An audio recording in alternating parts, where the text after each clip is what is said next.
Hello friends, welcome to my channel Anju की पाठशाला। तो फ्रेंड्स, आज हम SCERT क्लास 6 ज्योग्राफी का जो चैप्टर 3 था उसका पार्ट 2 क्वेश्चन आंसर के साथ कंप्लीट कराऊंगी।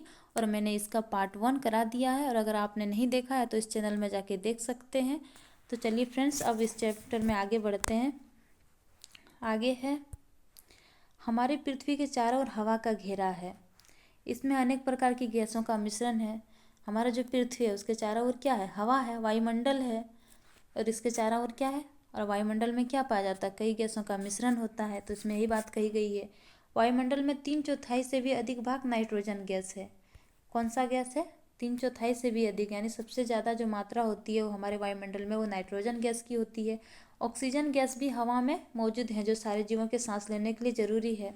ऑक्सीजन जो जिसे हम सांस के रूप में लेते हैं, और यह सभी जीवों के लिए बहुत ज़्यादा ज़रूरी है। हवा में इन दो गैसों के अलावा कार्बन डाइऑक्साइड भी है, जो वनस्पतियों द्वारा अपने भोजन बनाने के लिए उपयोग में लाई जाती है। इसमें क्या बोला गया? इन दो गैसों के अलावा भी कौन सा गैस पाई जाती है? कार्बन डाइऑक्साइड, जो हमारे वनस्पति जो हैं, पेड़ पौधे जो हैं, उसके भोजन बनाने के लिए उपयोग किया जाता है। और इसमें थोड़ी मात्रा में जलवाष्प भी मौजूद रहता है। वायुमंडल पृथ्वी पर जीवों के लिए बहुत महत्वपूर्ण है। इसमें कहा गया है कि वायुमंडल जो है वो पृथ्वी पर जो जीव है उसके लिए बहुत ही ज़्यादा आवश्यक है। इसमें हम सांस लेते हैं, पेड़ पौधे अपना भोजन इसी के मदद से बनाते हैं। अगर वायुमंडल नहीं है तो फिर पृथ्वी पर जीवन संभव नहीं है, क्योंकि यहाँ हम सांस लेते हैं, पेड़ पौधे जो हैं भोजन इसी के मदद से बनाते हैं। आगे है हमारा, हम जो सर्दी गर्मी महसूस करते हैं वह हवाओं के माध्यम से ही करते हैं। अगर वायुमंडल नहीं है, हवा नहीं, तो हम लोग सर्दी गर्मी नहीं महसूस कर पाएंगे।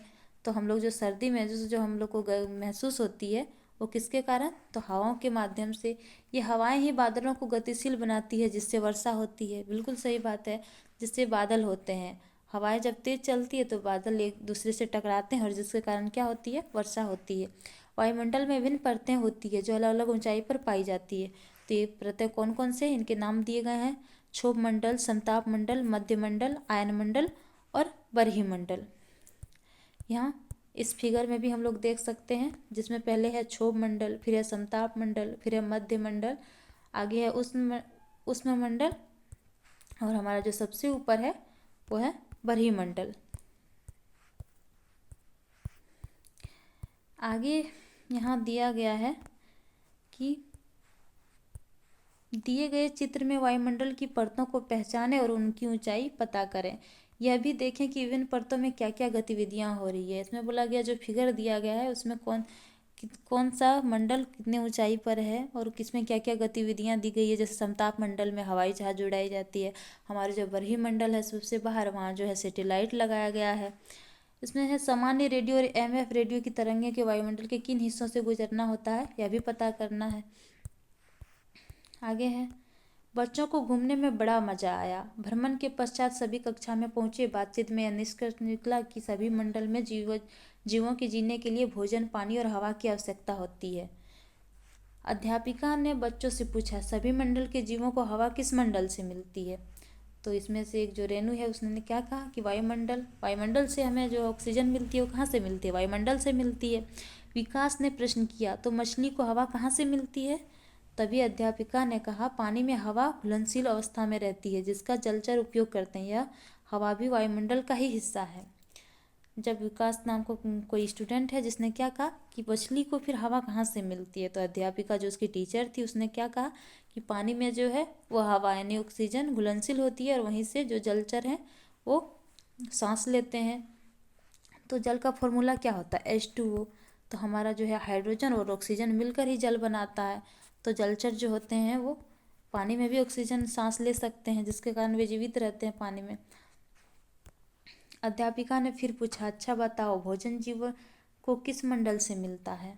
जो भोजन है वो जीवों को किस मंडल से मिलता है?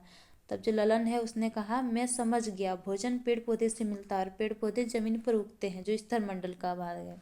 यानी जहाँ पेड़ पौधे उगाए जाते हैं वो जमीन पर होते हैं, तो वह एक स्थल मंडल का भाग है। तो हमें जो भोजन है वो कहाँ से मिलता है? स्थल मंडल से। अशोक, परंतु जलीय पौधे क्या जमीन पर उगते हैं? अध्यापिका, जलीय पौधों की जड़ें या तो पानी में डूबी हुई भूमि से या फिर वे जल में उपलाती हुई रहती है, और यह जल में घुली हुई मिट्टी या पोषक तत्वों का उपयोग करती है। यानी जो जल में जो पौधे उगते हैं वो पानी में डूबी हुई होती है और उसको भूमि या फिर वे जल में उपलाती हुई रहती है, यानी जल के ऊपर वो उपलाया हुआ रहता है। और जल में घुली जो भी पोषक तत्व हैं उसका उपयोग करती है जो ये जल वाले पौधे होते हैं। ललन, अब हम समझ गए कि सभी जीवों को आवश्यकताएं भोजन, पानी और हवा है। यानी जितने भी जीव हैं उसके जीने के लिए मेन बेसिक चीज जो नीड होती है वो क्या होती है? भोजन, पानी और हवा। इन्हें जो ये तीनों चीज़ है वो कहाँ से मिलती है? स्थल मंडल, जल मंडल और वायुमंडल से मिलती है। अध्यापिका, हाँ, हमारी पृथ्वी पर यहाँ ये तीनों मंडल उपस्थित होते हैं, वहीं जीवन पनपता है। क्या बोला? कि जो हमारा पृथ्वी है वहाँ पे वायुमंडल, जलमंडल और स्थल मंडल तीनों चीज़ उपस्थित होती है और यहाँ पे क्या होता है? जीवन पनपता है। यानी यहाँ बहुत सारे जीव अपना जीवन व्यतीत करते हैं। यह जगह सीमित है, इसे जीव मंडल कहते हैं। क्या कहा गया? कि जो है यहाँ जीने के लिए तीनों साधन यानी भोजन, हवा, पानी उपस्थित है, जिसके कारण यहाँ पे जो है जीवन वो पनपता है। और इसे किस नाम से जानते हैं? जीव मंडल के नाम से जानते हैं। आगे दिया गया है, मैंने चित्र दिखाया और कहा इस चित्र के माध्यम से हम जीव मंडल को और अच्छी तरह से समझ सकते हैं। तो चलिए चित्र के माध्यम से हम लोग जीव मंडल को समझने का प्रयास करेंगे। तो देखिए यहाँ जो है हमारा जीव मंडल दिया गया है। ये जल मंडल हो गया, ये हमारा वायुमंडल हो गया, ये हमारा स्थल मंडल हो गया जहाँ पे जमीन है, जहाँ पे घर बनाया हुआ है। ये जल मंडल, ये वायु है जो बहुत सारे गैसों का मिश्रण है और इसी में जो है ऑक्सीजन है जो हम हवा के द्वारा सांस लेते हैं। आगे बताया गया है रेणु। हाँ, यह चित्र देखकर यह भी समझ आता है कि पृथ्वी पर किसी भी मंडल का अपना स्वतंत्र अस्तित्व नहीं है, तीनों मंडल एक दूसरे में समाये हुए हैं। बिल्कुल सही बात है। कोई भी एक मंडल जैसे जल मंडल ही है आपका और एक मंडल नहीं है तो फिर जीवन संभव नहीं है। तो ये जो सारे मंडल है वो एक दूसरे पर से समाये हुए हैं, एक दूसरे से रिलेट करते हैं। हाँ बच्चों, अध्यापिका ने कहा स्थल पर नदियाँ, तालाब आदि हैं, मिट्टी में भी पानी और हवा घुली हुई होती है। यानी स्थल जो है वहाँ पे नदियाँ भी है, तालाब भी है और मिट्टी जो है उसमें भी पानी और हवा घुली हुई होती है। वायुमंडल में जल वाष्प और धुलकण होते हैं और जलमंडल में घुली हुई हवा और मिट्टी होती है। यहाँ क्या बोला गया? वायुमंडल में जो है वो जल वाष्प और धुलकण होते हैं, यानी जल का वाष्प और जो धुलकण, मिट्टी का धुलकण होता है वो भी वायुमंडल में होता है। जलमंडल में घुली हुई हवा और मिट्टी होती है। इस तरह से तीनों मंडल एक दूसरे में समाये हुए हैं। यह कहते हुए अध्यापिका ने कहा चलो हम जलमंडल, स्थलमंडल एवं वायुमंडल का चित्र अपने कॉपियों पर बनाते हैं। और सभी बच्चे चित्र बनाने में जुट गए। आगे हमारा यहाँ क्वेश्चन आंसर दिया गया है। तो इसमें पहला जो क्वेश्चन है वो है जीवन पनपता है। तो जीवन कहाँ पनपता है?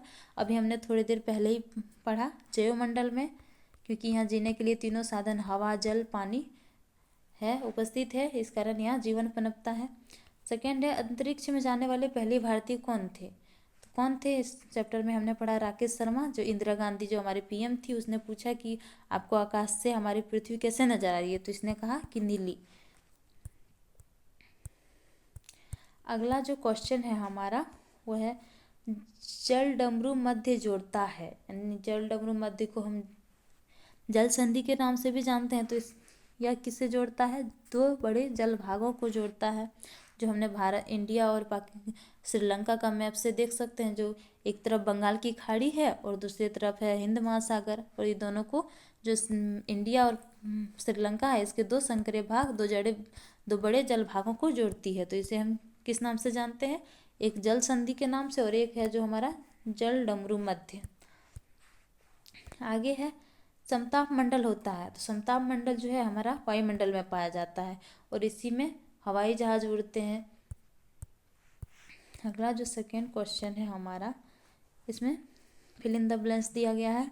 स्थल का एक संकरा भाग जो बड़े स्थलीय भागों को जोड़ता है। स्थल का एक संकरा भाग, यानी स्थल के बारे में पूछा है, जो दो बड़ा स्थल है उसका संकरा भाग दो बड़े स्थलीय भागों को जोड़ता है। तो इसे किस नाम से जानते हैं? तो इसे स्थल संधि के नाम से जानते हैं। आगे है हमारा पानी का संकरा भाग जो दो बड़ी जलराशियों को एक दूसरे से जोड़ता है। पानी का संकरा भाग तो ये जल संधि के नाम से जाना जाएगा। और स्थल का एक संग्रह भाग जो बड़े स्थलीय भागों को जोड़ता था उसे स्थल संधि के नाम से जाना जाता है। आगे, चंद्रमा पर हवा और पानी नहीं होने से वहाँ क्या संभव नहीं है? जीवन संभव नहीं है। अगर हवा पानी नहीं है तो फिर जीवन संभव नहीं है। आगे है, पृथ्वी पर जीवन का क्या कारण है?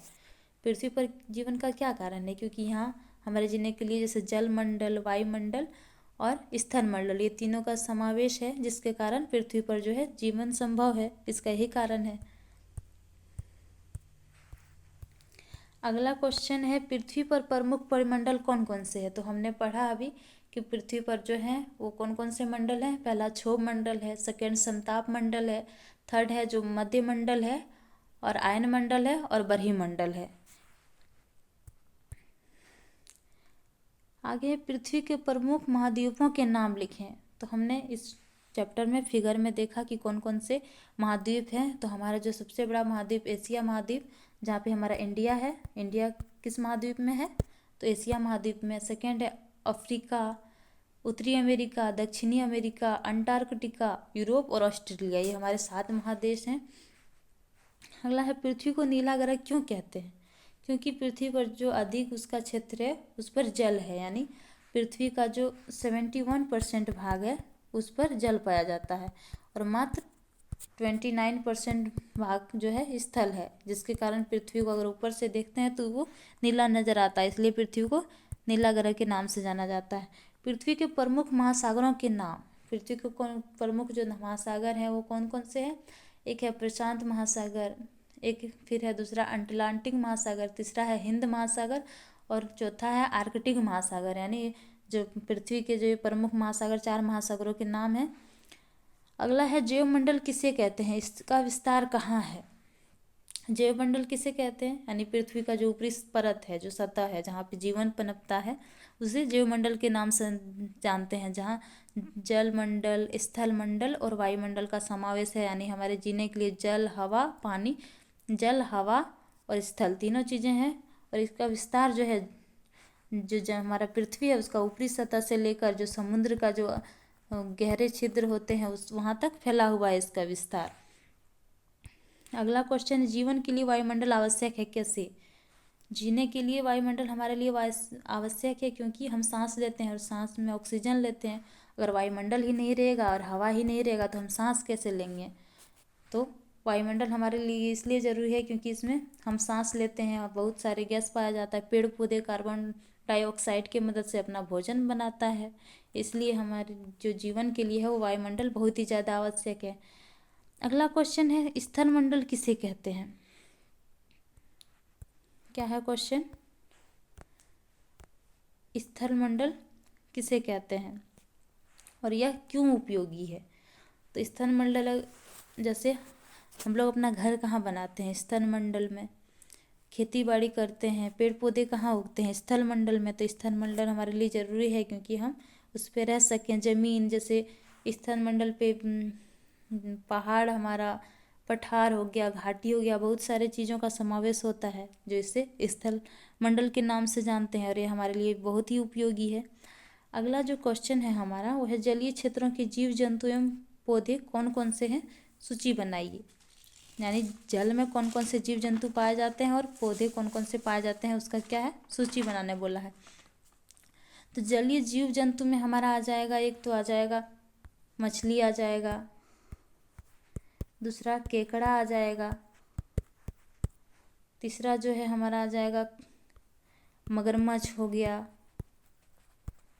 फिर है एक स्टार फिश जो समुद्र में पाया जाता है, और बहुत ऐसा सांप होता है जो पानी में पाया जाता है। तो ये सब हमारा जो है जलीय जीव जंतु के नाम हो गए। और बोला गया है जलीय पौधे। जलीय पौधे में तो हमारा एक जो कमल फूल, भारतीय कमल फूल, वो जल में पाया जाता है, और एक जल लिली जो जल में ही पाया जाता है। तो चलिए फ्रेंड्स, आज हमने चैप्टर 3 का जो ये बाकी बचा हुआ था वो मैं पार्ट 2 में पूरा कंप्लीट करा दिया हूँ। और अब अगर आप बीपीएससी टीआरई 4 का तैयारी कर रहे हैं तो हमारे साथ इस एससीईआरटी सीरीज़ में जुड़े रहिए अंत तक। और अगर आपको वीडियो अच्छा लगा हो तो वीडियो को लाइक करें, सब्सक्राइब करें और हमारे इस एससीईआरटी सीरीज़ में जुड़े रहें। तो आज के लिए इतना ही, अब मिलते हैं अगले वीडियो में।